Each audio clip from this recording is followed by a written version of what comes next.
In this video, you'll learn how to disconnect your Phantom wallet from a website. This process is straightforward and ensures that your wallet remains secure while managing your connected applications. Begin by opening the Phantom Wallet application on your device. You can find the app in your applications folder or on your desktop, depending on your operating system.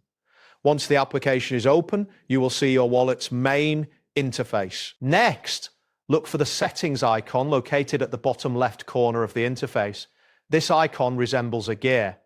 Click on the gear icon to access the settings menu, where you will find various options related to your wallet's configuration. After the settings menu opens, locate the option labeled Connected Apps. This section displays all the applications and websites that currently have access to your Phantom wallet. Click on Connected Apps to see the list of these connections. Once you are in the Connected Apps section, scroll through the list to find the specific website you wish to disconnect.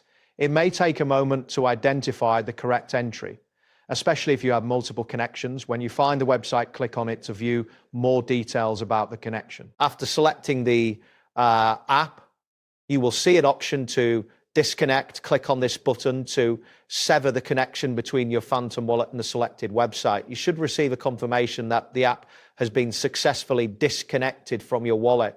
It is important to keep track of the applications connected to your wallet to maintain security and privacy. Regular reviewing and managing these connections can help prevent unauthorized access to your assets. That wraps up today's guide. Thanks for watching, and catch you in the next tutorial.